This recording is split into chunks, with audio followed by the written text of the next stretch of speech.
Assalamualaikum warahmatullahi wabarakatuh. Perkenalkan, nama saya Putri Maharani dengan NPM 2010 30 3013 dari kelas IPA 2. Video ini saya buat untuk memenuhi tugas mata kuliah dari strategi belajar mengajar IPA. Di video kali ini saya akan mensimulasikan pembelajaran dengan model problem based learning. Oke, langsung saja dimulai. Halo anak-anak, gimana kabarnya? Semoga kita selalu sehat terus dan semoga pandemi ini cepat berakhir agar kita bisa langsung bertemu di dalam kelas. Oke, pada pertemuan kali ini Ibu akan membahas mengenai suhu dan kalor. Sebelumnya Ibu akan share screen dulu ya. Oke, Ibu besarkan dulu. Nah, suhu dan kalor. Oke, di suhu dan kalor ini kita akan mempelajari mengenai suhu, kalor, pemuaian, alat ukur suhu, perubahan wujud benda, dan perpindahan kalor serta jenis-jenisnya. Selain itu, kita akan juga melakukan percobaan terkait dengan mengukur suhu dengan tangan dan juga perubahan wujud pada benda. Langsung saja Ibu akan bahas sedikit mengenai suhu. Yang pertama, suhu nih. Nah, di sini ada pertanyaan, kenapa kalian memperhatikan apa sih yang ibu kalian ketika kalian itu demam panas? Nah, tentu saja pasti mengompres kepala kalian dengan menggunakan kain basah. Nah, kira-kira kain yang basah ini dibasahi pakai air apa ya? Air panas atau air dingin? Tentu saja dengan air panas. Air dingin. Nah, kenapa sih pakai air dingin, tidak air panas? Nah, karena agar panasnya tubuh kita itu akan cepat turun. Karena kain yang basah ini, yang basah dengan air dingin, akan menyerap panas dari tubuh kita, sehingga suhu tubuh kita akan turun. Demam kita tuh akan sedikit turun, seperti itu. Tapi tetap ya ke dokter. Oke, kita masuk ke pengertian suhu.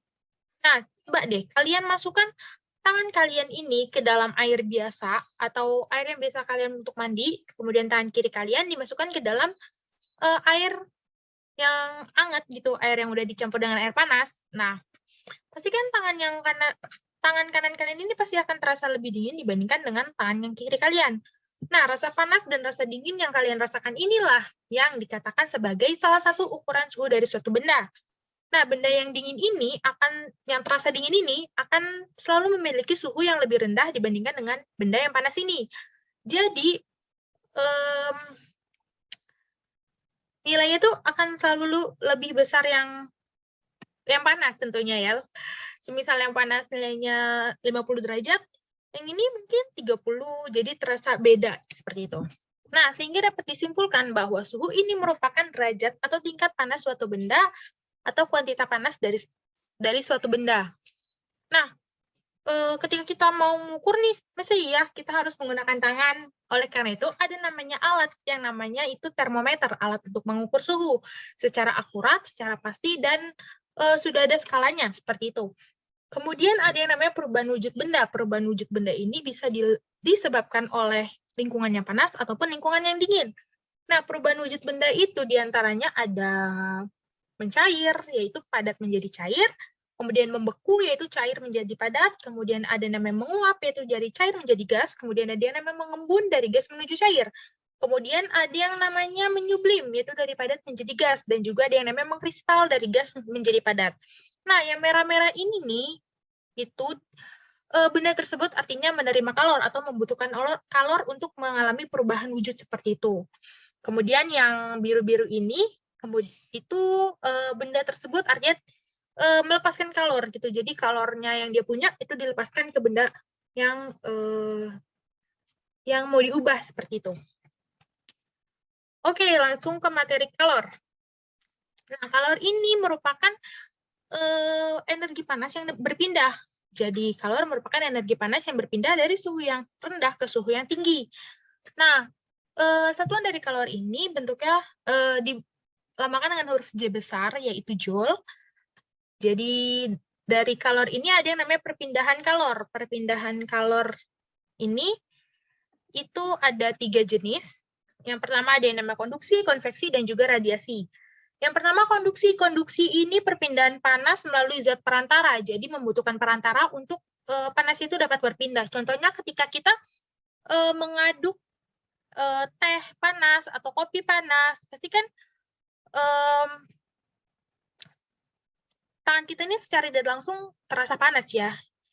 Jadi yang menjadi perantara itu sendok ini, kemudian tangan kita ini akan menjadi panas. Jadi panas dari teh atau kopi yang sedang kita aduk itu akan mengalir dari sendok menuju tangan kita, sehingga ini dinamakan dengan perpindahan panas secara konveksi. Kemudian konduksi, mohon maaf. Kemudian selanjutnya ada perpindahan panas secara konveksi, di mana perpindahan panas ini disertai dengan perpindahan partikel di perantaranya.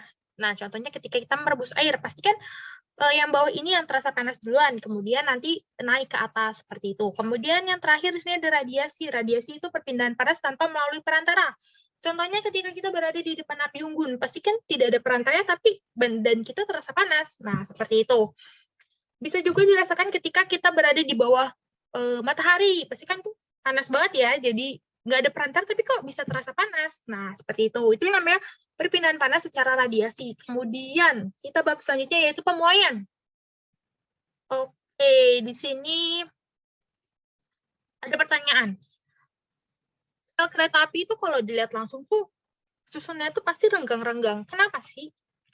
Nah, kenapa dipasang renggang-renggang? Karena agar rel kereta api ini tidak mengalami tidak melengkung gitu ketika mengalami pemuaian atau kenaikan suhu. Jadi dipasang tuh renggang-renggang. Jadi kalau melengkung kan nggak bisa karena udah renggang gitu kan. Jadi yang ada malah menjadi panjang gitu, tidak melengkung. Kalau melengkung kan bahaya ya. Oke, jadi pemuaian ini merupakan bertambahnya ukuran benda akibat dari kenaikan suhu. Nah, pemuaian ini dapat terjadi pada zat padat, zat cair, dan juga zat gas. Nah, pada zat padat ini, itu ditandai dengan benda ini mengalami penyusutan dari panjang, lebar, tebal. Nah, itu. Kemudian, zat cair ini ketika benda kehilangan volumenya. Kemudian yang ketiga, zat gas ini juga sama, kehilangan volumenya. Contohnya balon yang kita diamkan lama-lama itu pasti akan mengempes. Nah, itu. Mengalami pemuaian. Oke, untuk selanjutnya yang ini praktikum. Di sini ada 2 praktikum, yaitu mengukur suhu dengan tangan dan juga menyelidiki perubahan wujud pada benda. Di sini sudah ada alat dan bahan dan juga percobaan, langkah-langkah percobaannya, dan ada pengolahan datanya di mana bisa kalian jawab di dalam laporan tertulis. Jadi nanti oke, Ibu jelaskan dulu ya praktikumnya. Jadi praktikumnya nanti Ibu akan membagi kalian dalam beberapa kelompok. Satu kelompok 4-5 orang. Nanti Ibu akan bagi, kemudian melakukan praktikum, lalu membuat laporan secara tertulis, dan juga nanti kita akan melakukan diskusi melalui Zoom seperti ini. Nah, seperti ini. Jadi kita presentasikan hasil laporannya itu seperti apa. Oke, untuk lebih lanjutnya, Ibu akan men-share di grup WhatsApp dan juga akan diskusi jika ada yang kurang paham ataupun ingin bertanya, seperti itu. Terima kasih. Wassalamualaikum warahmatullahi wabarakatuh. Jangan lupa untuk selalu jaga kesehatan. Nah, itu dia tadi simulasi mengenai pembelajaran dengan model problem-based learning. Jadi, pada dasarnya model pembelajaran based learning ini kita memberikan suatu permasalahan, lalu menyelesaikan permasalahannya, dan siswa melakukan kegiatan praktikum dan menemukan jawabannya sendiri dengan kegiatan praktikum tersebut. Nah, dari yang sudah saya simulasikan itu, langkah pertama itu memberikan permasalahannya. Permasalahannya berupa mengapa rel kereta api dipasang renggang-renggang, lalu mengapa harus menggunakan air dingin ketika mengompres, seperti itu. Kemudian ada kegiatan praktikum yang dapat siswa lakukan, dan juga nanti di akhir ada evaluasi atau diskusi, di mana kita melakukan presentasi mengenai ilmu apa yang didapatkan dari praktikum oleh siswa tersebut. Terima kasih. Wassalamualaikum warahmatullahi wabarakatuh.